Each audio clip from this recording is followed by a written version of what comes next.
Pemirsa, ini ujung dari diskusi.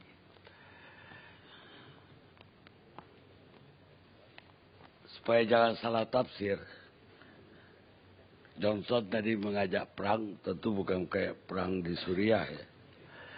Juga bukan perang di Meksiko atau di Kolombia. Saya nangkapnya tadi bahwa mari kita buka-bukaan. Itu perang yang dia maksud. Sebelum ada salah tafsir dari perangnya nanti. Sekarang saya mau ke Desmond, anggota DPR dari Gerindra. Terima kasih Bang Karni. Yang pertama saya ingin mengucapkan apresiasi ke Saudara Haris ya. Apapun ini sesuatu yang bagi kami di Komisi 3, khususnya saya Ketua Panja Penegakan Hukum, yang tadinya melihat sesuatu jalan buntu ya, persoalan narkoba ini. Ya. Pembicaraan kita hari ini seolah-olah bahwa Freddy Budiman ini cuma satu-satunya gitu loh. Sesudah Freddy Budiman tidak ada, selesai urusan narkoba. Saya melihatnya sederhana. Hari ini seolah-olah BNN berhasil, beres. Saya melihat bahwa seolah-olah polisi berhasil dan beres urusan ini semua. Tapi pernahkah kita berpikir bahwa ketidakberhasilan itu ada indikasinya juga? Misalnya, over capacity lapas itu selalu nambah. Setiap tahun anggaran, pemerintah selalu mengeluarkan untuk bangun lapas itu 1 triliun lebih. Dari tahun saya masuk 2009 sampai 2016. Dari segi penangkapan mungkin ini luar biasa. Tapi kalau penangkapan tanpa pencegahan ini kan namanya juga omong kosong. Jadi kalau saya bilang bahwa hari ini BNN hebat, menangkap ya. Tapi kok tumbuh terus? Ya. Sebelum ada BNN tidak sedasar ini, sesudah ada BNN lebih dahsyat kan ada juga yang harus kita lihat secara jujur. Ya, kita harus melihat ini gitu loh. Nah, gimana koordinasinya polisi dan BNN?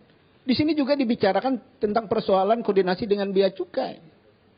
Seolah harmonis, tapi pernahkah kita juga berpikir bahwa jalur-jalur tikus itu bagaimana penanganannya? Ya, dari Aceh sampai Medan, Kalimantan Utara, jalur-jalur Sulawesi Utara dan macam-macam itu. Kenapa hari ini kita harus lihat cermin keberhasilan ini di lapas? Ya karena setiap tahun anggaran pemerintah, Kementerian Hukum HAM harus bangun terus. Sampai-sampai urusan uang makan pun mengutang. Ya, Dirjen Pemasyarakatan yang meminta Komisi 3 untuk membantu membayar itu. Jadi kalau kita bicarakan hari ini, yang tadinya jalan buntu, ya tentang over capacity ini jelas. Ini bicara tentang, ya kami di Komisi 3 melihat ini apa yang diumumkan Haris ini adalah sesuatu titik terang tentang ketidakberesan pemberantasan ini.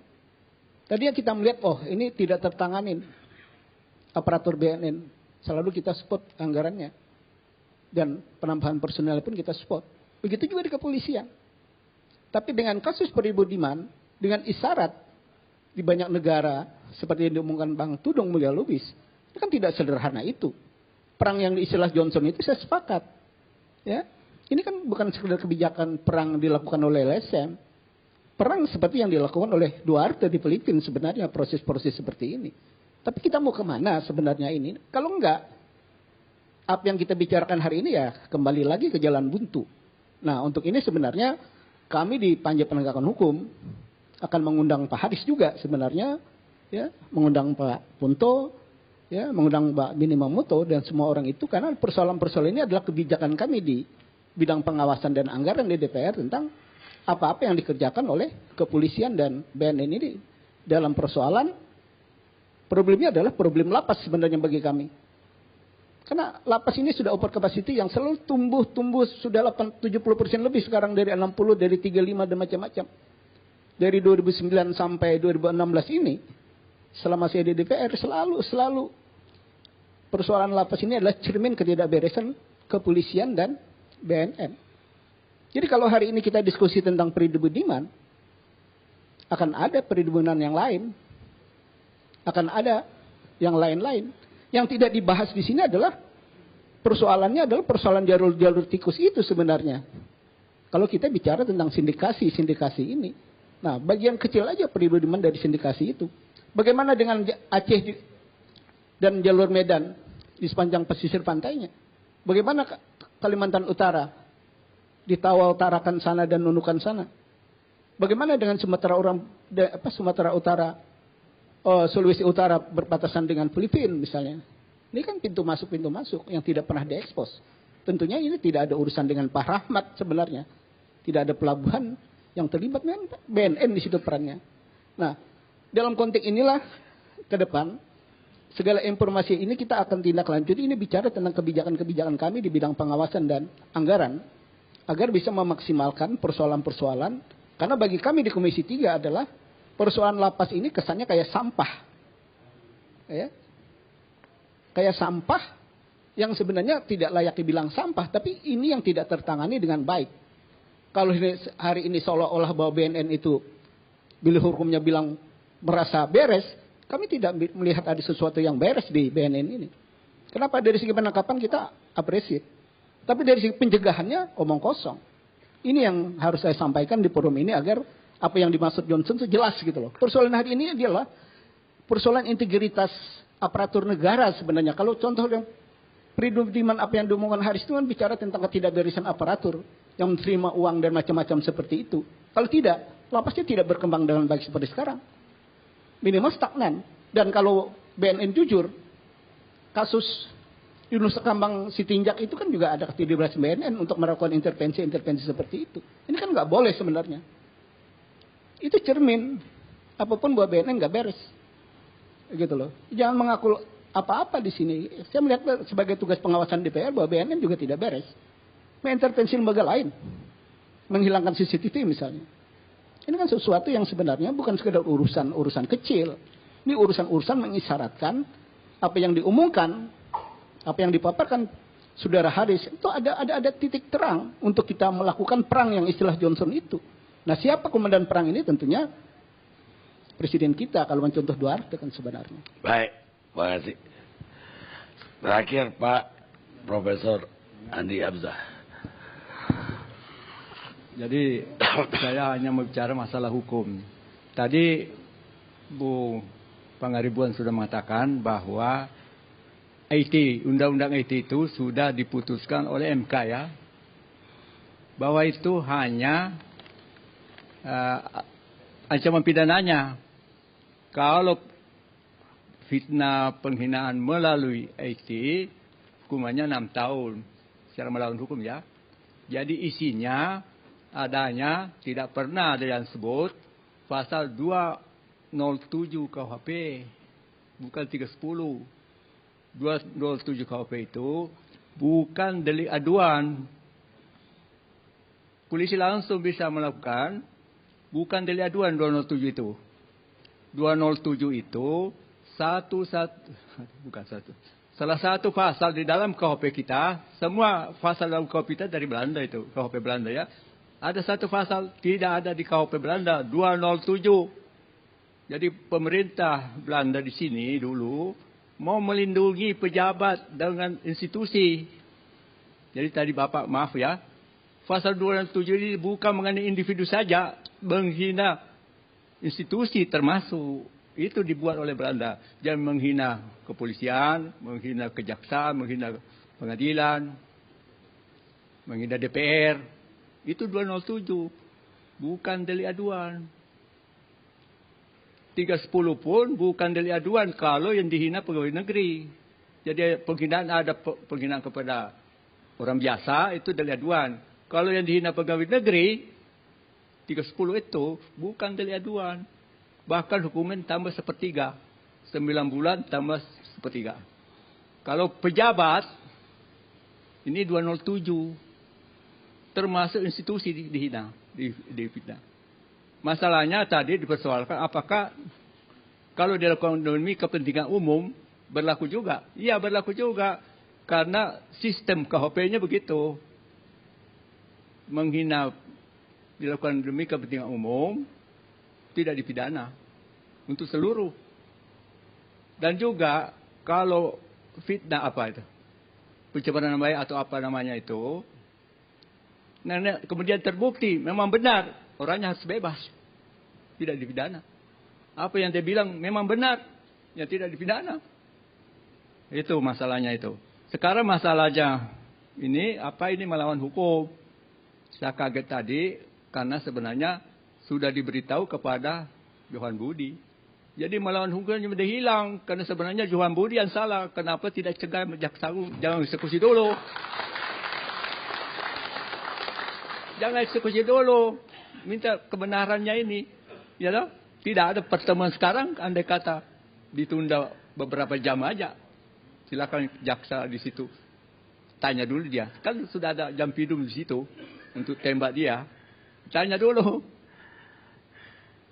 Berapa jam aja sudah cukup kan? Tidak ada pertemuan seperti ini. Kan dia sudah katakan sebenarnya. Dan di situ ada banyak orang, ya, bukan satu orang ya. Nah, jadi ada saksi-saksi lain. Jadi sulit untuk menyatakan ini melawan hukum. Di saya tidak sependapat dengan Johnson. Perang aja. Kalau menurut saya justru cooling down.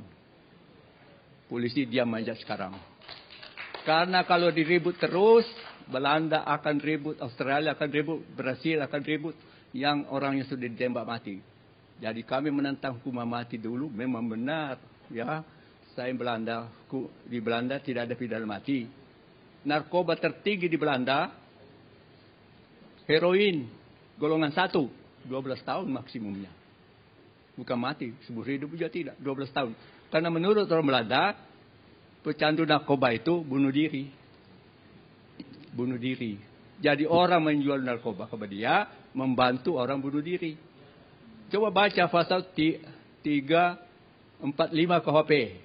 Membunuh diri 12 tahun. Sama di Belanda. Maka itu narkoba 12 tahun. Membantu orang bunuh diri. Bukan mati.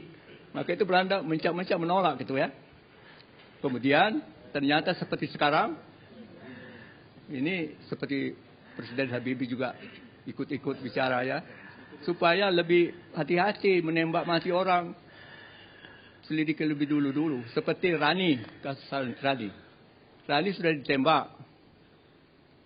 Yang pengedarnya, bosnya, Hoya, suaminya orang negara itu dapat gerasi dari SBY. Merubah seumur hidup. Rani ditembak padahal dia developer. Rani ini harus dikasih juga gerasi oleh Jokowi. Tidak bisa mengatakan harus lain dari SBY. Dia sudah mati. Nah, entah benar tidak, katanya temannya ini, hampir Jumat, 2 jam sesudah ditembak baru mati.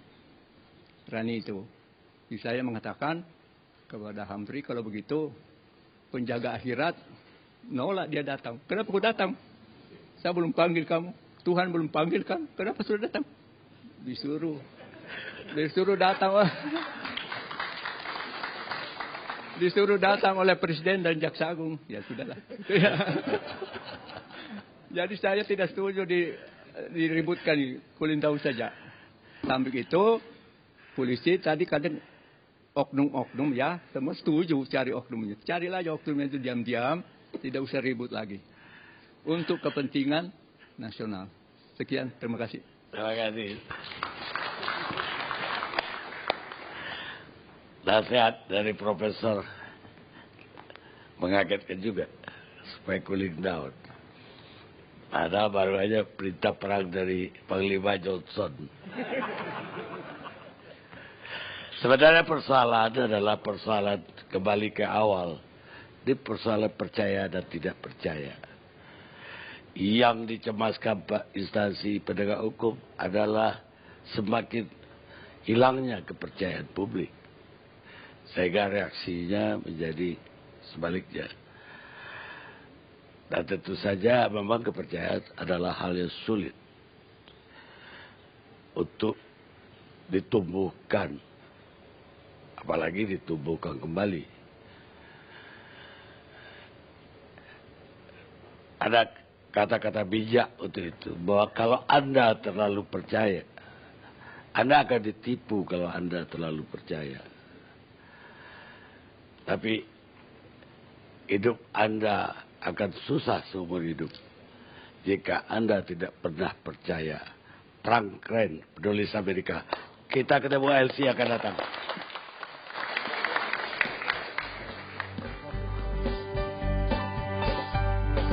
Mencintai kamu bisa-bisa membunuh diriku, bikin patah hati.